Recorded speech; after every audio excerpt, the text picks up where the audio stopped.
आदाब, मैं हूं अब्दुल कलाम सैफ़ी। बात पलवल की में आपका स्वागत है। आज दोस्तों, क्योंकि बात पलवल की है तो पलवल के इंफ्रास्ट्रक्चर से रिलेटेड पलवल में क्या क्या ऐसी चीज़ें हैं जो एक पलवल को एक बड़े शहर की गिनती में लेकर आती हैं। तो आज उसी सिलसिले में हुडा सेक्टर 2 में हम मौजूद हैं। यहाँ एक क्रिकेट ग्राउंड है जिसका नाम आप देख सकते हैं साइन बोर्ड पे, श्री टंकेश्वर महादेव इस ग्राउंड का नाम है और ये 2022 से पब्लिक की सेवा में है। तो इससे रिलेटेड हम यहाँ की जो मैनेजमेंट कमेटी है उससे भी बात करेंगे।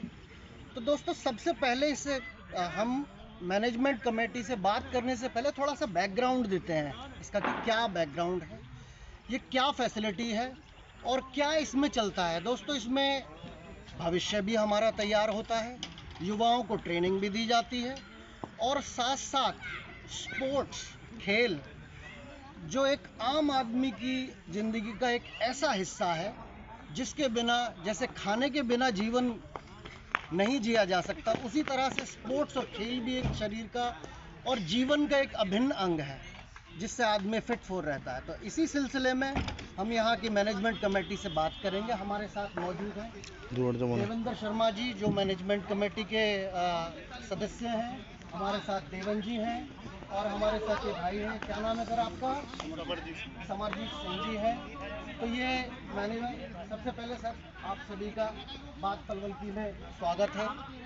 और जैसा कि ये स्पोर्ट्स फैसिलिटी, देवेंद्र जी आप ही से शुरू करेंगे। ये जो फैसिलिटी है हमने कब बेसिकली शुरू की है पलवल के लिए? स्टार्टिंग जो इस ग्राउंड का हुआ है ना, जो दिसंबर आप लगा लें 2022 से यहाँ स्टार्ट हुआ है। तो सबसे पहले यहाँ पे जो सीनियर्स खिलाड़ी थे, भूतपूर्व प्लेयर्स थे, उनके यहाँ पर एक मैच ऑर्गेनाइज कराया था। तो उसके बाद फिर धीरे धीरे यहाँ पर लीग है, लगभग ये जो टंकेश्वर जो लीग के नाम से यहाँ पर स्टार्ट है।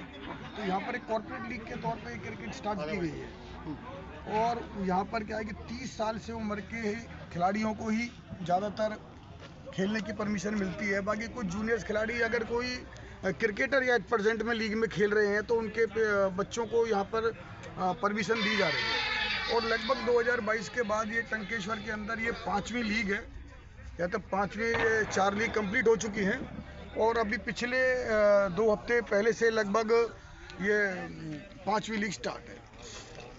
तो आपने जैसे बताया कि ये 5वीं लीग स्टार्ट है, ये एक तरीके से कॉर्पोरेट के मैचेस चल रहे हैं। Yes sir. और इसके साथ साथ देवेंद्र जी, हमने जैसा कि सुना है यहाँ पे आप भविष्य के लिए बच्चों को भी तैयार करते हैं, उनको ट्रेनिंग देते हैं। तो युवाओं का ट्रेनिंग का क्या प्रोसेस है, बच्चों को आप कैसे किस तरीके से ट्रेनिंग देते हैं, तो थोड़ा उसके बारे में आप बताएंगे। यहाँ पर क्या है कि राजेंद्र मदान जी हैं, ये भूतपूर्व रणजी खिलाड़ी हैं और अपने समय के दिग्गज बॉलर रहे हैं। ये left arm right hand spinner हैं, लेग स्पिनर रहे हैं। तो ये बच्चों को कोचिंग देते हैं। शाम के टाइम बच्चे यहाँ पर आते हैं और कोचिंग लेते हैं और उनके आपस में जो, अब मैंने आपको पहले बताया था, बघौला से या सरस्वती एकेडमी से, और जो टीमें एज ग्रुप के बच्चे होते हैं उनके मैचेस वगैरह कराए जाते हैं। मदान जी, बात पलवल की में आपका बहुत बहुत स्वागत है। मदान जी, जैसा कि देवेंद्र शर्मा जी ने बताया कि एक बहुत ही अच्छा आप एक काम कर रहे हैं, भविष्य के लिए लोगों को तैयार कर रहे हैं। हमारे पलवल जैसे ज़िले के लिए आप एक बहुत ही अच्छा काम कर रहे हैं। तो जो ट्रेनिंग प्रोसेस है उसके बारे में थोड़ा कुछ हमें आप बताएं कि किस तरीके से आप युवाओं को यहाँ पर ट्रेन करते हैं और पलवल के भविष्य पे आप जो काम कर रहे हैं उसके बारे में थोड़ा बताएं। ये है, बच्चों को ट्रेनिंग करते हैं। पहले से बच्चों को वार्म अप वगैरह, रनिंग एक्सरसाइज वगैरह कराते रहते हैं बच्चों को। बाद में उनको अलग से अलग विकेट पे बॉलिंग के लिए और बैट्समैन को अलग से बॉलिंग तैयार करी जाती है। तो जिस तरह से ये ग्राउंड एक पलवल के बिल्कुल बीचों बीच है सर, तो किस तरह का क्राउड आपको मिलता है यहाँ पे, कैसा रिस्पांस आ रहा है खेल के प्रति युवाओं में? अच्छा रिस्पांस मिलता है। मैचेस होते हैं तो क्राउड भी आता है देखने के लिए, दूर दूर से आते हैं देखने के लिए। बच्चों के पेरेंट्स भी सब वगैरह आते हैं देखने के लिए मैच को। तो दोस्तों, जैसा कि हम देख रहे हैं यहाँ ये जो टंकेश्वर महादेव के नाम से जो ये ग्राउंड है, कितना बेहतरीन तरीके से इसको जो है मेंटेन किया हुआ है। यहाँ पे ये सामने जो खिलाड़ी बैठे हुए हैं ये मैचेस की तैयारी कर रहे हैं अपने। इनफैक्ट मैच हो रहा है यहाँ पे, और इस बारे में थोड़ी सी और जानकारी हम हासिल करेंगे अपने देवन जी से। ये भी मैनेजमेंट कमेटी के सदस्य हैं। तो देवन जी, बहुत बहुत स्वागत है आपका बात पलवल की में। क्योंकि बात पलवल की है तो ये बहुत मायने रखता है कि पलवल में है क्या, तो इसी बारे में आपसे बात करेंगे।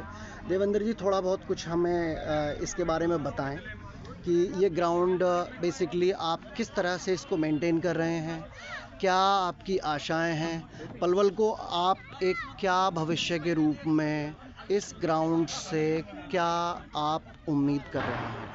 देखिए, जो पहले यहाँ पे हाई स्कूल में जो मैचेस होते थे वो कम से कम 20-22 साल से बंद था। यहाँ पे कोई क्रिकेट नहीं हो रही थी। फिर हमने मेहनत करके इस ग्राउंड को फिर मेंटेन किया, बनाया यहाँ पे। उसके बाद फिर यहाँ पे फर्स्ट जो लीग हुई थी उसमें हमारे पास सिर्फ 6 टीमें आई थी, और जो अब हमारी 5वीं लीग जो स्टार्ट हुई है उसमें अब हमारे पास 14 टीमें ऑलरेडी हैं, और संडे को उनके मैचेस होते हैं। और यहाँ पे जो हमारी एकेडमी चली हुई है उसमें भी हमारे 50-60 बच्चे ऑलरेडी यहाँ पे सीखने के लिए आ रहे हैं, कोचिंग के लिए, जो हमारे मैदान सर उसमें कोचिंग देते हैं।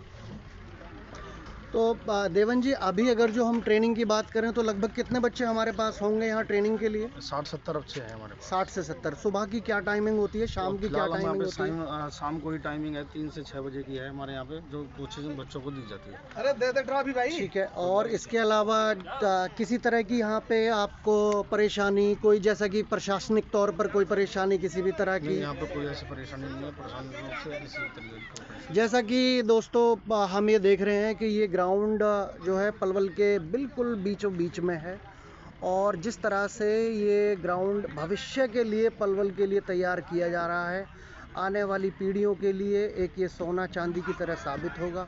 और हम भी आने वाले समय में देखेंगे कि यहाँ से एक उभरते हुए सितारे हमारे पलवल से निकलेंगे, और इस ग्राउंड का एक बहुत बड़ा योगदान उसमें होगा। ये जो हमारे कोचेस हैं, जो मैन ऑफ द मैच रहे हैं जी ये।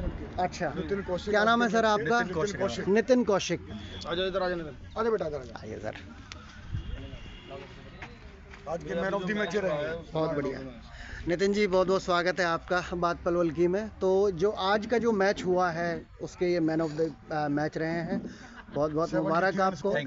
जी 73 रन स्कोर किया है इन्होंने। अरे बहुत बढ़िया, 73 रन इन्होंने स्कोर किए हैं, जो कि एक बहुत ही अच्छा स्कोर है, और हाफ सेंचुरी, और ऊपर से मैच के विनर भी रहे हैं, मैन ऑफ द मैच रहे हैं जी। 28 बॉल में 28 बॉल में देखिए इन्होंने 73 रन स्कोर किए हैं, which is a great achievement. बहुत बहुत मुबारक आपको, और बहुत बहुत आपको इसकी बधाई, और भविष्य में हम चाहेंगे कि आप इसी तरह से स्कोर करते रहें। और दोस्तों, आपका सभी का बहुत बहुत धन्यवाद बात पलवल की में अपना समय देने के लिए, और इसी तरह से हम उम्मीद करते हैं कि आगे आने वाले समय में हम कुछ भविष्य के लिए बड़ा कुछ कर पाएँ। हमारे पलवल की तरफ से कुछ खिलाड़ी जो है भारतीय टीम में भी हमें नज़र आएँ। ये एक भविष्य, उभरता हुआ पलवल का भविष्य, एक क्रिकेट ग्राउंड जो कि एक प्राइवेट सोसाइटी ने अपने लेवल पे ये लोग मेहनत कर रहे हैं और पलवल के लिए भविष्य तैयार कर रहे हैं। तो दोस्तों, ये था आज के बारे में बात पलवल की में, सिर्फ इतना ही। तो आज हमने जो बात की है, श्री टंकेश्वर महादेव एकेडमी की हमने बात की है। यहाँ पे जो मैचेस हो रहे हैं उनके बारे में बात की है। आगे हम एक नए टॉपिक के साथ आपके साथ हाजिर होंगे, और हमारे चैनल से अपडेट्स और नई नई जानकारी हासिल करने के लिए हमारे चैनल को फॉलो करें। और किसी भी तरह का कोई भी अपडेट या फीडबैक हमारे चैनल से रिलेटेड है तो हमें कमेंट बॉक्स में अपडेट करके ज़रूर बताएं। धन्यवाद दोस्तों।